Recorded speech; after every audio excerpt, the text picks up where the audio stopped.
Bonsoir à toutes et à tous, bienvenue dans cette édition d'information. Tout d'abord, le sommaire. Cette bonne nouvelle pour les victimes de déguerpissement de Kaporouraï Kipé-Dimès. Ils ont reçu ce jeudi leur titre foncier après leur recasement dans la préfecture de Koya. C'est le Premier ministre Amadou Riba qui a présidé la cérémonie.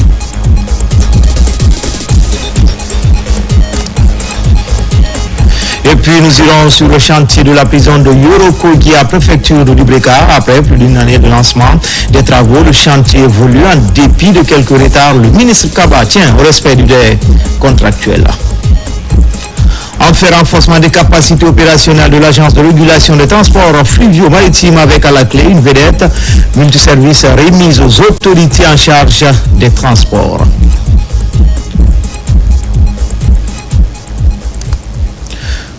Voilà pour le sommaire. Encore une fois, bonsoir à tous. Tout d'abord, ce décret de 2025-02-28 PRG SGG portant élévation de certains officiers à la dignité du général. Le président de la République, vu la Constitution, décrète. Article 1er. Les officiers dont les noms et prénoms suivants sont élevés à la dignité et à l'appellation de général de brigade.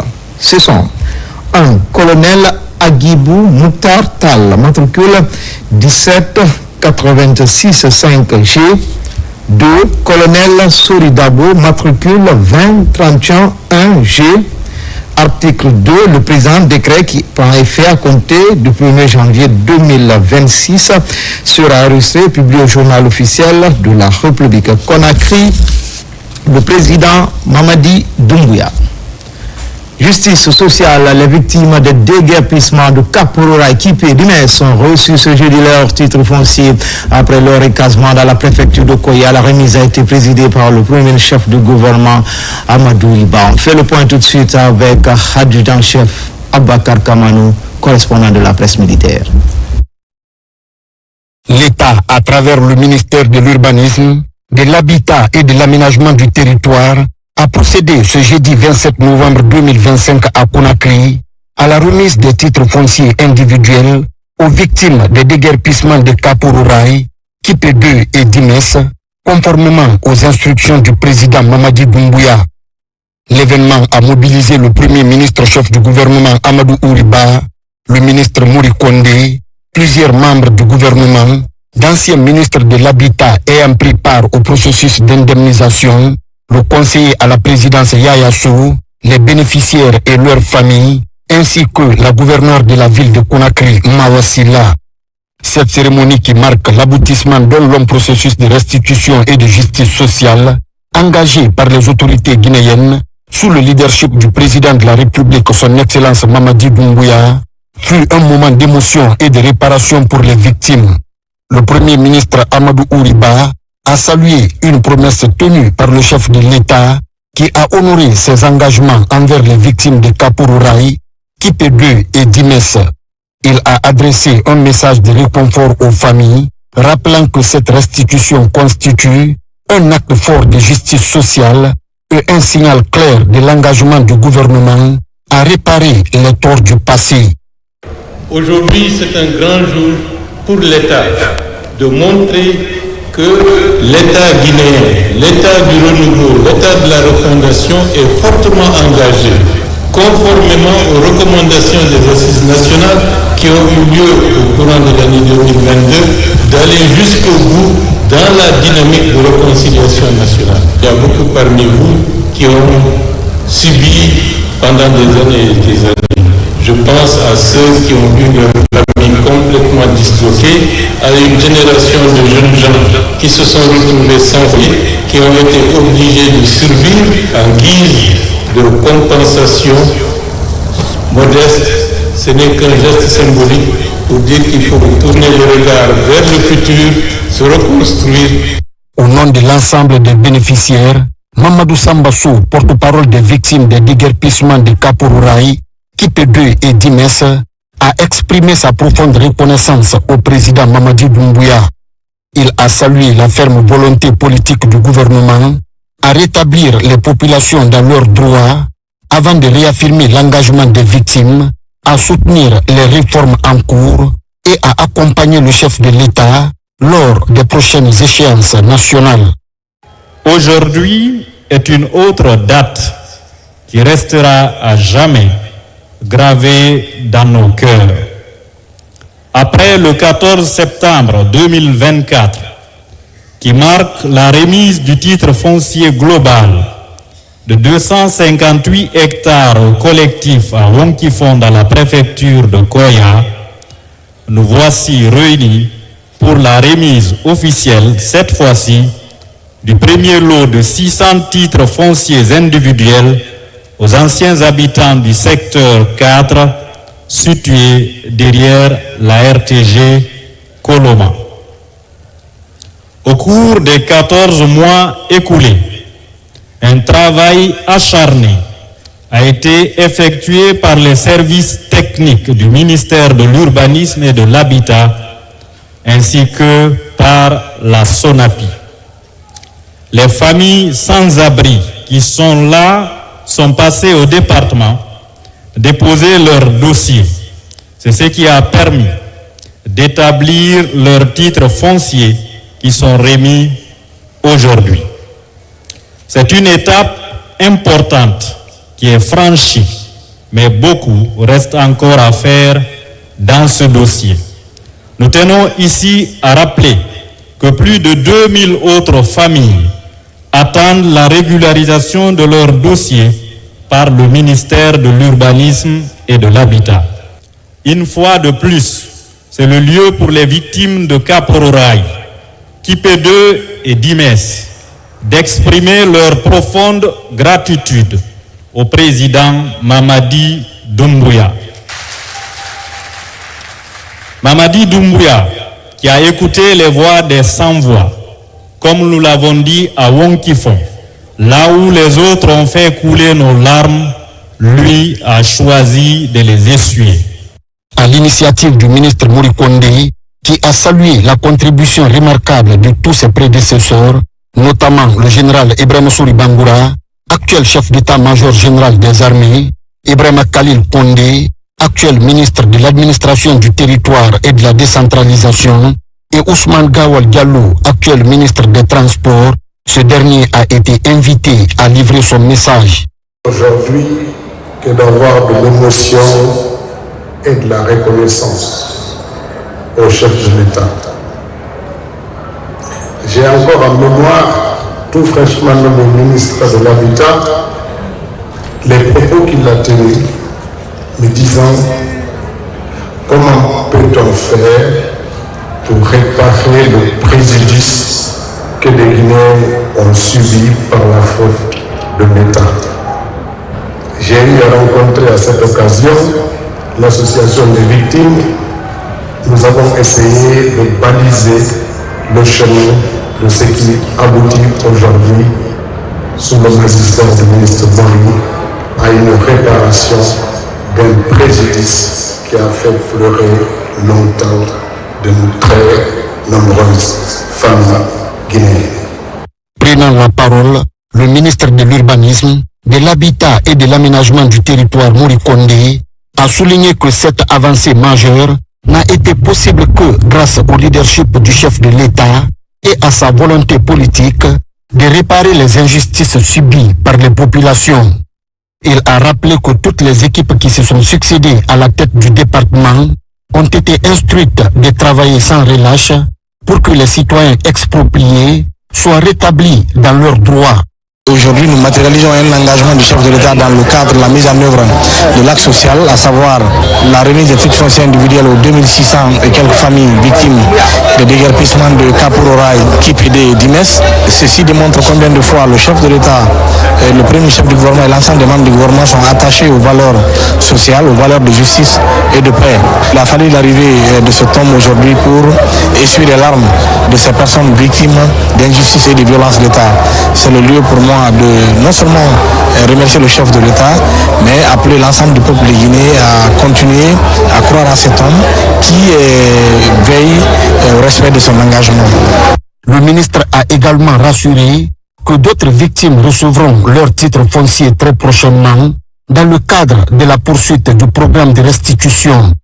La remise de ces titres fonciers marque un moment fort dans la politique de justice sociale menée par le président Mamadi Doumbouya. Cette réparation représente un immense soulagement pour les nombreuses familles qui, après de longues années d'attente, voient enfin leurs droits reconnus et restaurés. Les bénéficiaires visiblement émus ont exprimé leur gratitude pour cette décision qui leur permet d'entrer en possession de leur titre foncier, symbole de stabilité, de dignité et de réhabilitation. Ainsi, c'est une promesse tenue et une justice rendue par le président Mamadi Doumbouya au bénéfice des milliers de victimes d'injustice sociale qui devraient également recevoir une compensation financière. Les sages ont formulé les prières et les bénédictions pour la paix, l'unité nationale, la stabilité et le développement de la Guinée, ainsi que pour le chef de l'État dans la réussite de sa mission de refondation. Décret de 2025-02-27 PRGS-GG portant élévation des officiers supérieurs à la dignité de général. Le président de la République, vu la Constitution, décrète, article 1er. Le colonel Cheikh Gadiri Kondé, matricule 20-20-28E, est élevé à la dignité et à l'appellation de général de brigade. Article 2. Le présent décret, qui abroge toute disposition antérieure contraire, prend effet à compter de sa date de signature et sera publié au journal officiel de la République. Conakry le 28 novembre 2025. Président Mamadi Doumbouya. À l'approche de la présidentielle en Guinée, la Cour suprême renforce la compétence de ses magistrats et greffiers pour mieux anticiper et gérer les procédures qui naîtront avec le soutien des partenaires. Cette initiative vise à consolider l'état de droit et garantir un climat électoral apaisé. Abakar Rami Kamara. Alors que les Guinéens s'apprêtent à aller aux urnes pour élire le futur président, les magistrats de la Cour suprême échangent autour de la gestion des contentieux électoraux. Les magistrats et greffiers améliorent donc leurs compétences en vue de répondre aux attentes du processus électoral du 28 décembre 2025. L'activité qui nous réunit aujourd'hui intervient à un moment crucial de la vie de notre nation. En effet, la Guinée s'apprête à organiser le 28 décembre 2025 une élection présidentielle qui revêt une portée historique, celle du retour à l'ordre constitutionnel. Après une période de transition ouverte pour la Cour suprême, juridiction compétente pour connaître du contentieux électoral en dernière instance, la responsabilité est immense. Elle exige une maîtrise parfaite des normes constitutionnelles, légales et juridictionnelles régissant le processus électoral, mais aussi une compréhension approfondie des enjeux techniques et pratiques associés à l'examen des recours. Ce partage d'expérience entre les hauts magistrats du pays et les experts internationaux devrait permettre au personnel de la Cour suprême d'acquérir des outils pour une meilleure gestion des contentieux qui pourraient naître des élections. La Guinée va organiser les élections d'ici le 28 décembre prochain et il est important que les magistrats s'imprègnent des questions essentielles leur permettant d'affronter cette challenge qui se pointe à l'horizon.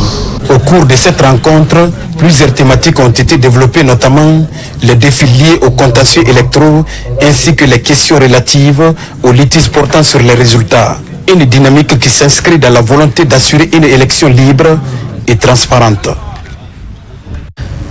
Élection présidentielle du 28 décembre, la haute autorité de la communication en concertation avec les professionnels des médias en ligne de mire échangés sur le bon déroulement de la campagne qui démarre ce vendredi à partir de 0h. Le principe de neutralité, le respect de l'éthique et autres dispositions ont été rappelés au cours de ce conclave. Alpha Siagaba, Ousmane Ouatsissé. La campagne présidentielle démarre ce vendredi. La haute autorité de la communication réunit les associations de presse, journalistes et techniciens de la radio-télévision guinéenne. Il est question d'échanger avec ces professionnels des médias sur le déroulement d'une campagne présidentielle apaisée. La HAC est chargée de veiller sur le principe du traitement égal entre les candidats. Et ensuite, le décret précise que cela concerne à la fois les médias publics et les médias privés.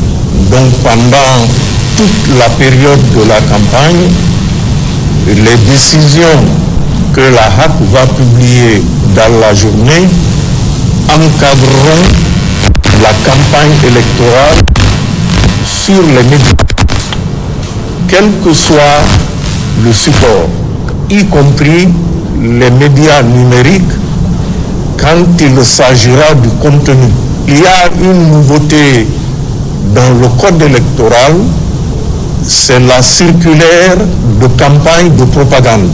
Donc cette circulaire de campagne de propagande mentionnée dans le code électoral concerne principalement les candidats. À la différence de la campagne référendaire, la campagne présidentielle, 9 candidats sont à liste. Chaque candidat aura une équipe multimédia, un cadre accompagné d'un technicien de la RTG, ainsi que 2 journalistes de Horoya et de l'agence guinéenne de presse. Concernant les médias privés, nous ne pouvons pas vous interdire de chercher de l'argent pendant la période électorale, mais vous devez le faire en respectant les principes fixés. La presse doit être neutre entre les candidats. Ils sont tous guinéens, ils aspirent tous à être président de la République et notre rôle, c'est celui d'arbitre. La RTG, médias publics, notre travail, c'est vraiment de servir la population, les auditeurs et les téléspectateurs. Je rassure tout un chacun, tous ceux qui voudraient prendre les images, tous ceux qui voudraient synchroniser, faites-le, il n'y a pas de restriction. La campagne, c'est pour nous tous. Les 9 candidats, nous travaillerons à ce qu'un soit élu et nous prions le bon Dieu que le bon pour la Guinée soit élu. Le journal de la campagne sera diffusé naturellement à la RTG sous la supervision de la Haute Autorité de la Communication. L'institution de régulation des médias encourage les journalistes à travailler en toute responsabilité en cette période de campagne électorale. Et puis, dans le cadre de la campagne pour l'élection présidentielle du 28 décembre 2025, la Haute Autorité de la Communication invite les candidats ou leurs mandataires et les directoires de campagne à prendre part à la cérémonie de tirage au sort de la signature du code de bonne conduite dans les médias. Ce tirage au sort qui déterminera l'ordre de passage dans le journal de campagne de la RTG, la signature par les candidats ou leurs représentants dûment habilités du code de bonne conduite dans les médias aura lieu le samedi 29 novembre 2025 à 11h au siège de la HAC. La HAC s'est comptée sur la présence effective de tous les acteurs concernés. Conakry, le 27 novembre 2025, le président Boubacar Yassine Diallo. Et puis cette décision relative à la couverture de la campagne pour l'élection présidentielle du 28 décembre 2025 par les médias de service public. La Haute Autorité de la Communication, vu la Constitution, après avoir délibéré en assemblée plénière, décide, titre 1, disposition générale, article 1er. La présente décision réglemente à titre exclusif les activités des médias de service public durant la période de la campagne de l'élection présidentielle du 28 décembre 2025 et ce jusqu'à la proclamation des résultats définitifs par la Cour suprême. Article 2. Pendant la période ci-dessus indiquée, les organes de presse de service public sont tenus de respecter l'égalité de traitement entre les candidats des textes législatifs et réglementaires régissant la profession, le code d'éthique et de déontologie de la presse et le code de bonne conduite relatif à la campagne électorale. Article 3.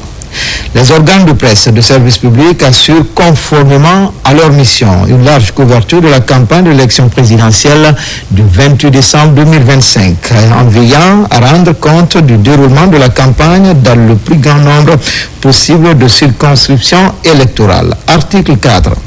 Les communications électorales des candidats ou leurs mandataires doivent respecter la souveraineté nationale, les secrets d'État et de la défense nationale, le caractère républicain, laïque et démocratique de l'État, les institutions de la République, la dignité de la personne humaine, la liberté et la propriété d'autrui, la sauvegarde de l'ordre public, de l'unité nationale et de l'intégrité territoriale. Article 5. Les candidats ou leurs mandataires doivent également s'abstenir de diffuser des messages incitant à la haine, à la xénophobie, à la violence ou toute forme de discrimination raciale, éthique, sociale, religieuse ou fondée sur le genre. Faire usage du drapeau national, utiliser l'hymne national, utiliser les armoiries de la République, utiliser des documents audiovisuels impliquant des personnalités publiques guinéennes sans l'accord écrit de celles-ci ou de leurs ayants droit. Article 6. Les organes de presse écrits et audiovisuels et de services publics doivent garantir l'égal accès à tous les candidats. Ils peuvent diffuser tout élément de campagne relatif à l'élection présidentielle du 28 décembre 2025 dans le strict respect de l'égalité entre les candidats. Article 7. Les médias audiovisuels de service public doivent s'abstenir durant cette période de toute propagande électorale en faveur ou en défaveur d'un candidat dans les émissions interactives.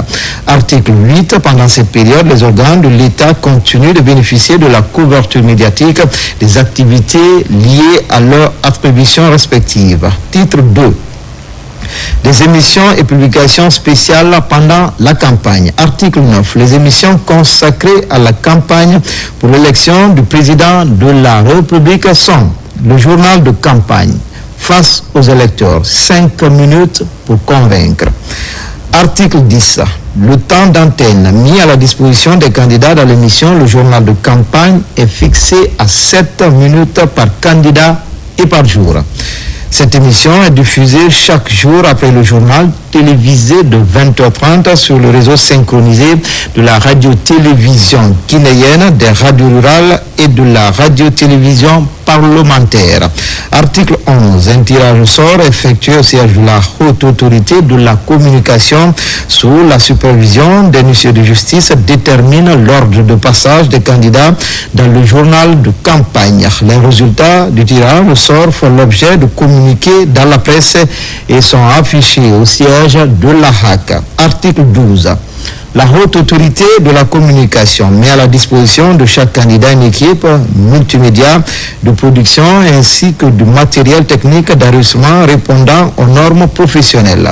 Ces équipes multimédia désignées par le ministère de l'Information et de la Communication figurent sur une liste tirée au sort par la HAC. Les membres de l'équipe de production ne doivent jouer aucun rôle concepteur ou de censeur. Ils sont tenus de se conformer strictement aux vœux du candidat ou de son directoire de campagne. Article 13. L'émission Face aux électeurs porte principalement sur le thème contenu dans le projet de société du candidat. Les candidats ou leurs mandataires ou tout autre représentant dûment désignés par les candidats, notamment les directoires de campagne ou leurs adjoints, sont interrogés par 2 journalistes de la RTG et un journaliste choisi par le candidat, tous détenteurs de la presse professionnelle, tous détenteurs de la carte de presse professionnelle. Les journalistes et techniciens choisis pour l'animation et la réalisation de l'émission Face aux électeurs sont tenus de respecter la vie privée et la dignité du candidat ou de son représentant. La durée de l'émission est de 60 minutes. Elle est programmée du 16 au 24 décembre 2025 et diffusée après le journal de campagne. Lors du passage des candidats ou leurs mandataires ou tout autre représentant désigné par les candidats ou leurs mandataires suit la liste définitive des candidats publiée par la Cour suprême. Article 14. L'émission 5 minutes pour convaincre est conçue par les candidats à partir d'éléments d'enregistrement en studio, d'éléments tournés à l'extérieur, de documents vidéographiques ou sonores fournis par le candidat. La durée de l'émission est fixée à 45 minutes, soit 5 minutes par candidat. Tout prêt à diffuser. PAD doit être soumis au visionnage préalable de la HAC 24 heures avant sa diffusion. Article 15. Les documents vidéographiques ou sonores peuvent être réalisés dans les studios du choix du candidat ou de son mandataire à condition que les supports soient compatibles avec les moyens techniques de la RTG lors du passage sur la liste définitive des candidats publiés par la Cour suprême. L'émission 5 minutes pour convaincre sera diffusée le 25 décembre 2025, jour de clôture de la campagne électorale après le journal de campagne. Article 16. À compter du jeudi 25 décembre 2025 à 23h59, il est interdit de diffuser ou de faire diffuser par tout moyen de communication audiovisuelle, tout passage ayant un caractère de propagande pour un candidat à l'élection présidentielle. Titre 2 des publications dans la presse écrite et en ligne des médias de service public. Article 17. Les candidats ou leurs mandataires disposent d'un accès égal aux colonnes du quotidien national Horoya, à son site web, ainsi qu'au site web de l'agence guinéenne de presse AGP. Pour toute la durée de la campagne électorale, chaque candidat dispose d'une demi-page, illustration comprise, par semaine. Il est réservé à chaque parti politique et chaque candidat indépendant à liste une demi-page sur son site web et sur celui de l'AGP pour la publication de son projet de société. Tout parti politique qui ne transmet pas son message dans un délai de 48 heures avant la publication perd son droit de parution dans les colonnes du quotidien national Horoya et dans le bulletin de l'AGP. Titre 4, disposition finale. Article 18. La présente décision prend effet à compter de la date de sa signature, sera reçue et publiée au journal officiel de la République Conakry le 28 novembre 2025 pour la haute autorité de la communication, le président Boubacar Yassine Diallo. Justement, à Kindia, les journalistes apprennent les techniques de couverture médiatique avant, pendant et après un processus électoral. Le rôle des médias est primordial pendant cette période très sensible, avec souvent des tensions. Yaya Sida. Les journalistes et techniciens évoluant dans la région de Kindia, encore à l'école du cadre légal et de techniques de couverture médiatique de l'élection présidentielle en Guinée. C'est une initiative du département de l'information et de la communication afin d'outiller les agents des médias aux techniques d'un journalisme responsable en cette période électorale. Que déjà, nous avons une nouvelle constitution, nous avons un nouveau cadre électoral, les élections sont annoncées, il y a des organes justement nouvellement créés par ces institutions et pour nous, tous ces creusets méritent d'être à portée de main des journalistes qui doivent collecter, traiter et diffuser l'information sur le processus électoral. C'est donc pour parer à cette situation que le ministre de l'Information et de la Communication m'a dépêché à Kindia pour échanger avec les journalistes sur le cadre légal, mais aussi les techniques de couverture d'une élection. La responsabilité du journaliste dans le traitement de l'information est et demeure avant tout le point nodal dans l'exercice du métier pendant cette période sensible. Cette activité localisée au niveau des médias vise à créer un climat apaisé, une cohésion à la suite du travail que les hommes de médias vont se permettre de faire pendant cette période électorale. 2 jours de travaux ont permis à ce groupe de journalistes et de techniciens d'avoir toutes les connaissances requises en matière de couverture médiatique d'une élection présidentielle paisible.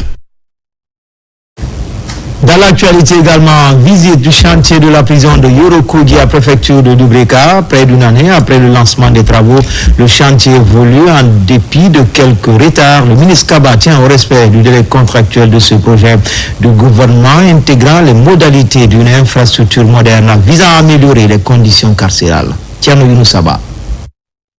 Cette vue panoramique montre le niveau d'avancement du gigantesque chantier de la prison de Yorokoguia en périphérie de Conakry. Le taux d'exécution des travaux fait état de 11%. Ici, pour la quasi-totalité, les compartiments prennent forme, qu'il s'agisse des blocs de détention, des ateliers de formation, de la clôture et autres. L'essentiel des bâtiments progresse, partout les élévations sont visibles. Chaque bloc de détention est équipé d'un Mirado qui fait R+5.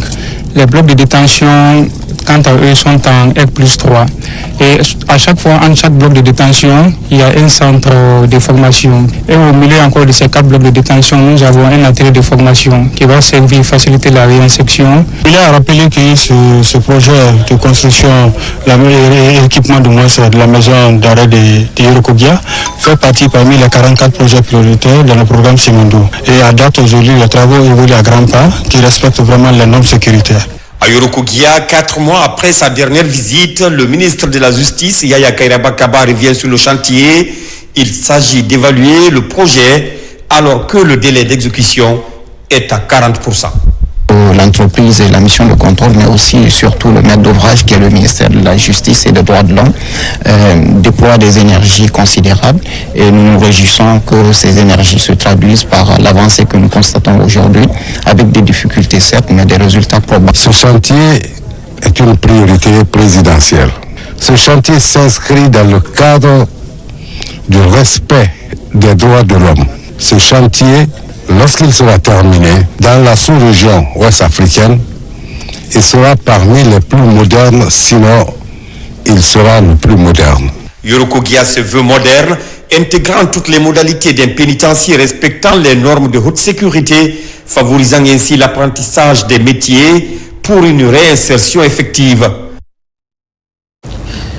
Une mission interministérielle était cette semaine à Corentine, commune de Kaloum, pour une réception provisoire du parc automobile d'assainissement. Les travaux de réhabilitation de ce garage ont été conjointement financés par le gouvernement et la Banque islamique. L'initiative est portée par le ministère en charge de l'hydraulique à travers l'Agence nationale d'assainissement et de salubrité publique. Mohamed Lamine Kamara. Dans le registre de la maintenance durable du parc automobile de l'assainissement, le gouvernement, avec l'appui financier de la Banque islamique de développement, a lancé les travaux de réhabilitation de ce garage en juillet 2024. Un an après, une commission interministérielle conduite par la CGP arrive ici à Corentine, dans la commune de Kaloum, pour procéder à la réception provisoire de l'infrastructure. La mission a auparavant visité l'ensemble des ouvrages exécutés par 4 entreprises locales. Aujourd'hui, nous sommes arrivés à la réception provisoire. La commission de réception s'est présentée. Et elle a regardé ce que nous avons fait. Elle a apprécié une bonne partie et a fait des réserves. Donc, elle va certainement accorder un délai aux entreprises pour que, dans le délai imparti, que ces réserves soient levées et qu'on prononce la réception provisoire des travaux. Ce garage de camions et d'engins destiné à l'assainissement de la ville de Conakry est composé de plusieurs compartiments. Pour son exploitation, le ministère en charge de l'hydraulique, à travers l'Agence nationale de l'assainissement et de la salubrité publique, entend mettre ces installations à la disposition du gouvernement de la ville de Conakry. On est là pour la réception provisoire. Donc, concernant GPI, c'est les pavés, la clôture, les hangars, la station de lavage. Donc, ils sont là pour la réception de ces ouvrages-là. Par ces investissements, le gouvernement et la BID montrent leur volonté de protéger l'environnement urbain. À date, un important projet de gestion intégrée des déchets dans la ville de Conakry est en cours de préparation sur financement du partenaire privilégié, la BID. Pose de la première pierre du futur siège de MSC, un acte fondateur qui s'inscrit dans la continuité de l'engagement du groupe en faveur du développement économique en Guinée, tout comme la modernisation des infrastructures portuaires et logistiques. La cérémonie a connu la présence du ministre directeur de cabinet de la primature, celui de l'habitat et plusieurs acteurs de la filière maritime. Tcherno Maroufba, Mamadou Bassila. Depuis son implantation en Guinée en 2009, MSC accompagne la croissance soutenue du commerce international du pays. En 2025, l'entreprise célèbre 16 années d'activité marquées par l'intensification des échanges, l'augmentation du volume de fret et l'évolution des besoins des opérateurs économiques locaux. MSC occupe désormais une place centrale dans l'architecture logistique du territoire. Aujourd'hui, la première pierre de son nouveau siège, MSC affirme sa confiance dans la croissance durable en Guinée, mais aussi dans le savoir-faire guinéen. En effet, pour construire notre nouvelle maison, nous avons fait un choix clair, confier l'intégralité du projet à des entreprises guinéennes. La réalisation du futur siège constitue un investissement stratégique de long terme. Cette infrastructure est pensée pour renforcer les capacités opérationnelles des MSC Guinée. Nous croyons fermement en un avenir prospère pour la Guinée. Être un partenaire sérieux, ça veut dire de l'engagement, ça veut dire investir. C'est croire en la capacité de ce pays à se développer et à rayonner. Ce siège, c'est aussi un message fort. MSC est là pour durer, pour accompagner la Guinée dans tous les étapes de sa croissance. Le chef de l'État, en 2022, a instruit le gouvernement de faciliter l'accompagnement des entreprises à tous les niveaux pour la réalisation de leur siège dans notre pays. Et c'est cette instruction du chef de l'État que nous sommes en train de matérialiser à travers l'accompagnement de toutes les entreprises installées sur le territoire guinéen pour bâtir leur siège. Et cela non seulement permet de renforcer l'écosystème de l'entrepreneuriat dans notre pays. Le nouveau bâtiment permettra également d'intégrer sous un même toit les équipes et les fonctions essentielles de l'entreprise en cohérence avec les ambitions nationales de performance logistique et de fluidité du commerce extérieur. En province, la portion centrale de la compagnie d'infanterie de Yomo aura bientôt une nouvelle image. La pose de la première pierre de cette infrastructure s'inscrit dans la dynamique des réformes engagées au sein des forces de défense et de sécurité. Adjudant Oumar Kamara, Mustafa Silla, correspondant de la presse militaire. Nous sommes dans la préfecture de Yomo, dans la 4e région militaire du pays. L'événement marque le lancement des travaux de construction de la compagnie d'infanterie de cette localité, une initiative des autorités de la transition portée par le ministère de la Défense nationale. Ce camp a tellement duré comme ça avec ses anciennes infrastructures. Et maintenant, avec l'avènement du CNRD à sa tête, Mamadi Doumbouya, il a pensé à vous pour que ce camp-là soit digne de nom, que ça soit construit dans les règles de l'art, comme les autres camps. Le bijou qui sera implanté, il faut prendre bien soin. La construction de cette importante infrastructure militaire s'effectuera sur un site de 5 hectares. Les édifices à bâtir sont le logement du commandant, les logements des officiers et sous-officiers, le dortoir des soldats, le bâtiment de la transmission et d'autres infrastructures connexes. Le groupe Ouest Africa Guinée s'engage à améliorer ses travaux dans le respect de toiles des normes, des délais et des exigences de qualité fixées par le ministère de la Défense. Notre objectif est clair, livrer un camp moderne, fonctionnel et durable, à la hauteur de la confiance que l'État guinéen a placée en nous. Satisfait de cette action, les autorités se réjouissent et remercient la hiérarchie. La construction de la compagnie d'infanterie de Yomo devrait permettre de caserner les hommes. Ce n'est qu'à l'heure la venue des CNRD, notre gouvernement, dont à la tête notre président, Mamadi Doumbouya, que la compagnie de Yomo connaîtra une construction d'infrastructures dignes dont qu'il soit vivement remercié. C'est la première fois que nous assistons à la construction de ce camp militaire qui permettra d'améliorer les conditions de travail de nos braves soldats, donc leur engagement pour sécuriser les populations. Ce projet, au-delà de sa dimension technique, est un acte de patriotisme et de développement local, car elle s'inscrit dans la dynamique des réformes engagées au sein des forces armées guinéennes. Espace Santé, le ministère de la Santé et ses partenaires techniques en ordre de bataille pour améliorer la qualité des prestations de soins. C'est ainsi que 4 chambres froides ont été installées au siège de l'Agence nationale de sécurité sanitaire. C'est une action du programme élargi de vaccination et du projet Gavi. Et vont ainsi permettre aux pères de conserver les vaccins dans les conditions requises. Fatoumata Batouli Diallo, Tchano Maroufba. La Guinée renforce sa capacité de stockage des vaccins. 3 chambres froides positives peuvent accueillir 24 millions de doses, tandis qu'une chambre froide négative peut contenir 4 millions de doses. Cette installation intervient après l'incendie récent du dépôt du programme élargi de vaccination à la pharmacie centrale de Guinée. Quand on parle de chambre froide positive, c'est les vaccins doivent être conservés entre plus 2 et plus 8. Ça, c'est le norme. Donc également la négative, là, c'est entre moins 15 et moins 25. C'est là-bas où nous devrons conserver les vaccins qui sont très sensibles à la chaleur, à savoir le VPO, également le NOPV. Ça, c'est les vaccins contre la poliomyélite. Au niveau des chambres positives, tous les autres vaccins seront stockés à ce niveau, à savoir le vaccin anti-amaryle, le vaccin contre la rougeole, le vaccin contre la méningite, le vaccin contre l'hépatite.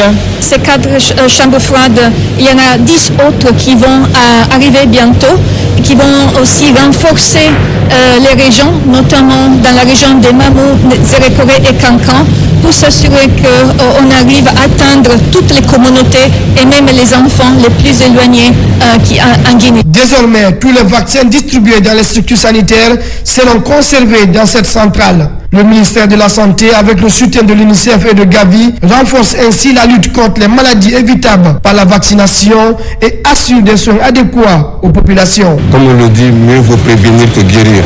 Aujourd'hui, la Guinée est dans cette dynamique-là, grâce à l'appui de nos partenaires techniques et financiers. Je vais citer Gavi, l'UNICEF et OMS, qui continuent à nous appuyer, surtout après l'incendie que nous venons d'enregistrer. Et rapidement, la Guinée renaît de ses cendres. Financées par Gavi, ces nouvelles chambres froides jouent un rôle crucial dans l'amélioration de la qualité des soins.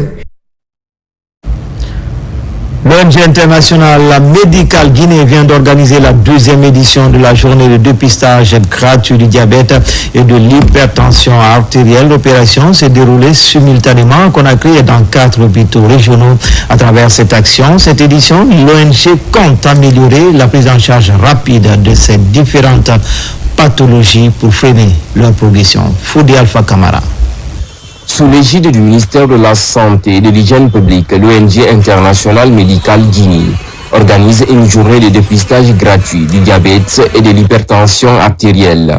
Cette vaste opération s'est déroulée à Conakry ainsi que dans les 4 entités de diabétologie des hôpitaux régionaux de Kindia, Labé, Kankan et Nzérékoré.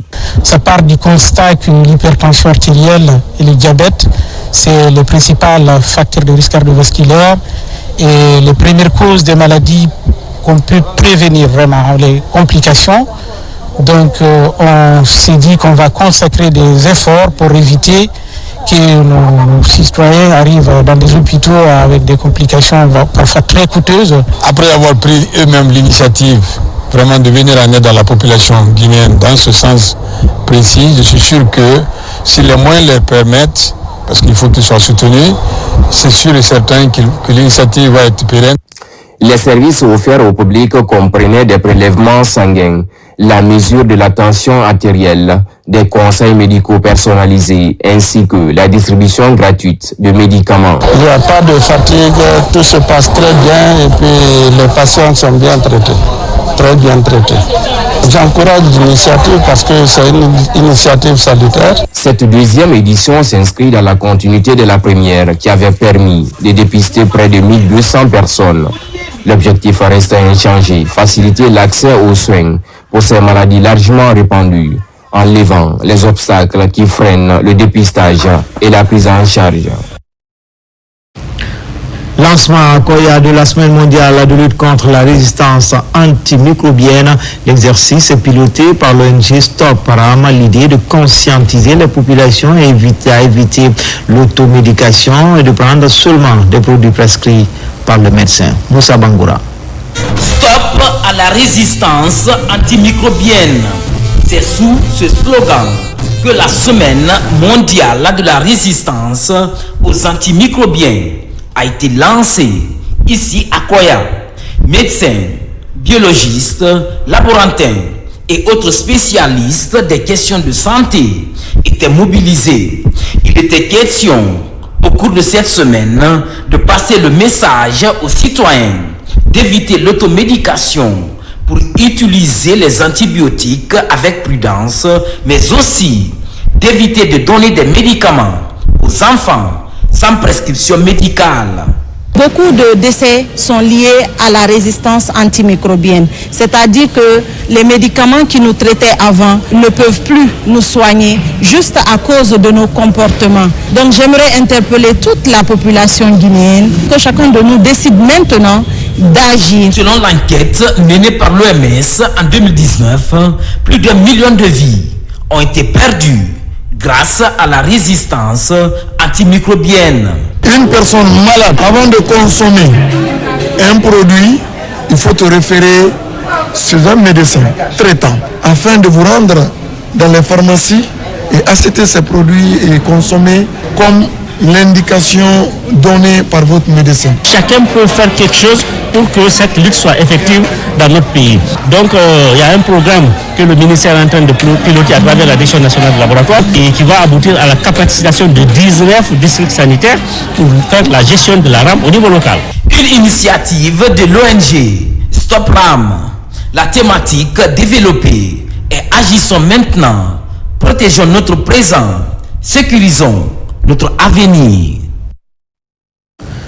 Journée porte ouverte sur la Guinée à New York avec un symposium économique de haut niveau. Investisseurs, experts et universitaires se sont penchés sur les immenses potentialités et opportunités qu'offre le pays. Ainsi, les organisateurs rappellent le renforcement de la dynamique d'ouverture et la contribution de la diaspora guinéenne. Makeme Donzo. L'implication de la diaspora guinéenne dans les activités nationales et la lutte contre la migration intellectuelle constitue aujourd'hui une priorité pour l'administration de notre pays.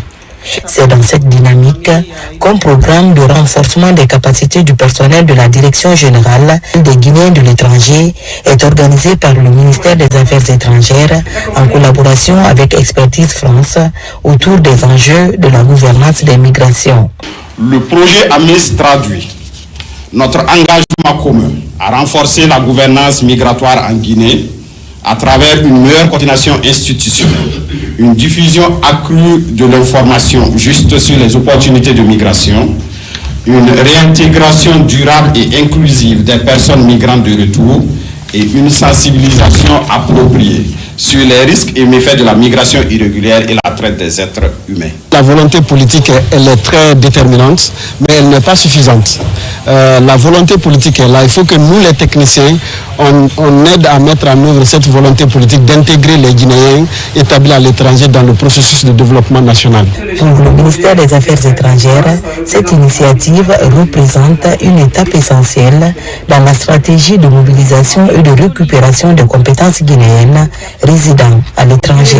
Notre ambition est claire, identifier avec lucidité nos forces et nos faiblesses, afin d'améliorer durablement la qualité de nos prestations, de renforcer notre efficacité au quotidien et accélérer la mise en œuvre de la politique nationale de migration. À travers cette formation, le ministère des Affaires étrangères prépare la Direction générale des Guinéens de l'étranger à une maîtrise accrue de la politique migratoire nationale et au rôle crucial qu'elle doit y jouer.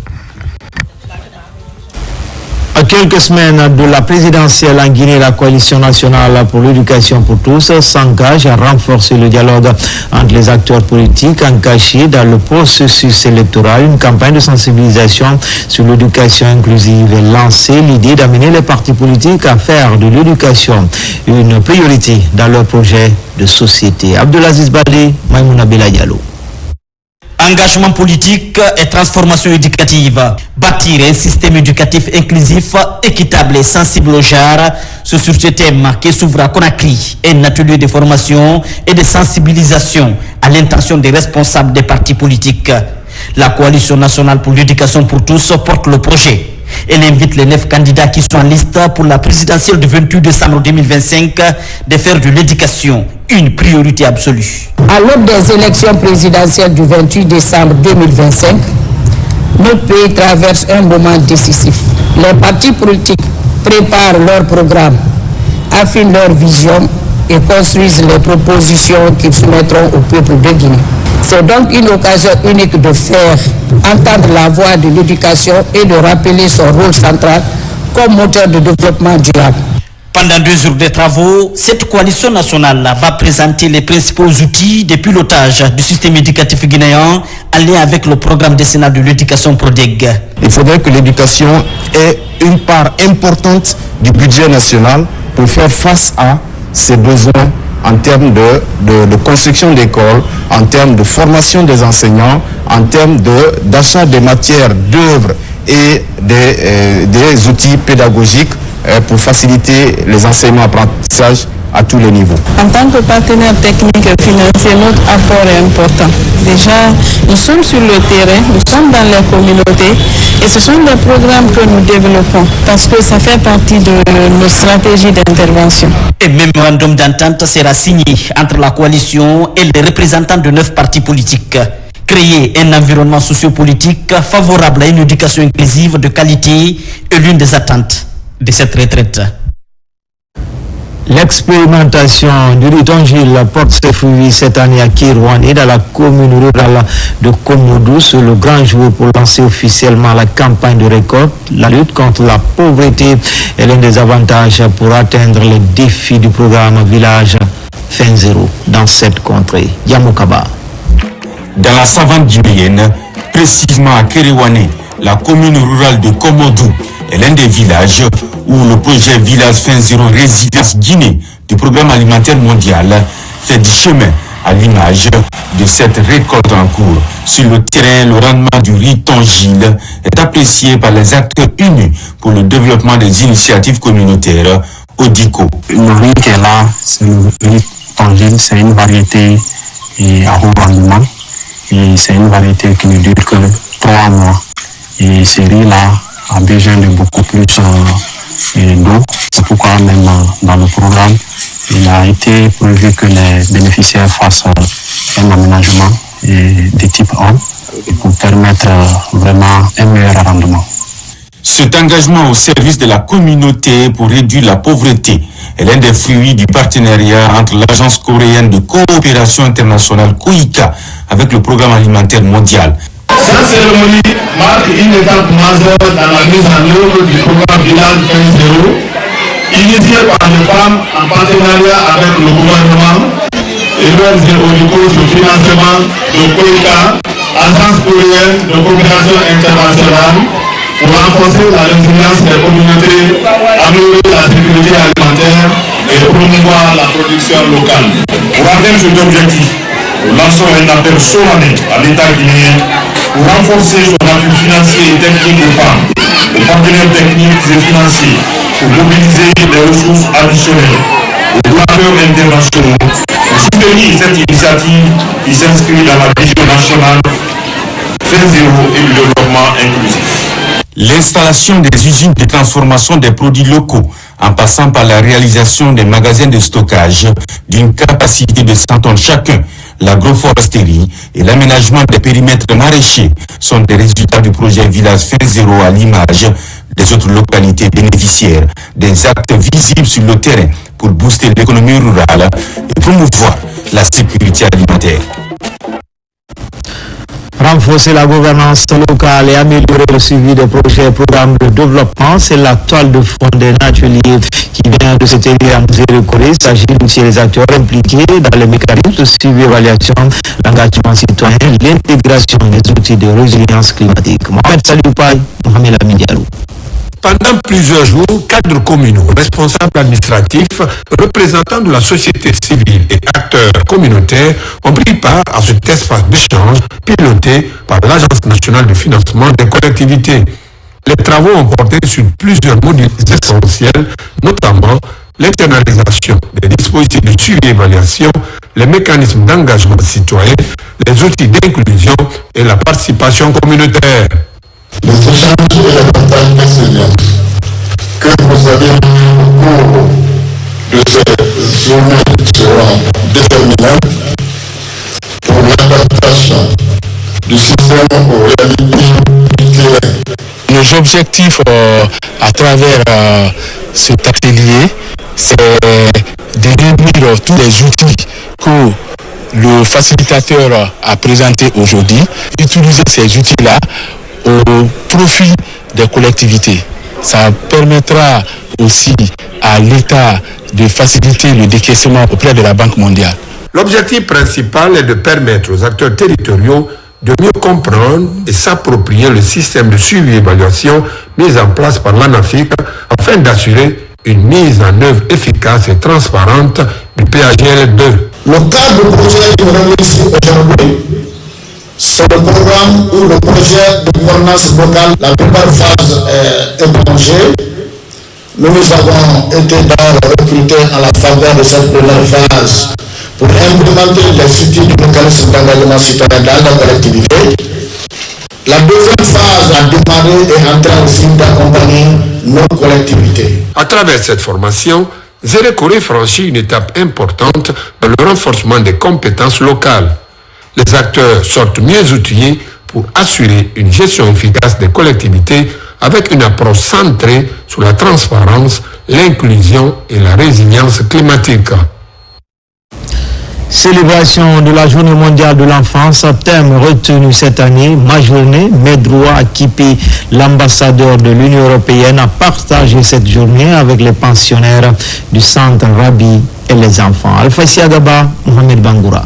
Les échanges lors de cette rencontre ont porté sur la promotion des droits des enfants, reconnus par les conventions internationales, notamment l'accès à l'éducation, le droit à une identité, le droit à la santé, le droit d'être protégé contre les violences et l'exploitation. Bien qu'ils soient jeunes, ils maîtrisent néanmoins des articles qui protègent leurs droits. Face aux diplomates de l'Union européenne, les enfants du centre Rabi ont fait quelques démonstrations pour expliquer les problèmes auxquels ils sont confrontés. C'était l'occasion pour nous de lui présenter nos activités, qu'il fasse une immersion au centre afin de découvrir nos activités, comment on accompagne les enfants dans le développement de leur leadership, dans leur développement personnel et comment on les amène à être des acteurs de changement dans leur communauté. Cet espace de dialogue éducatif a permis à l'ambassadeur de l'Union européenne de sensibiliser les enfants sur leurs droits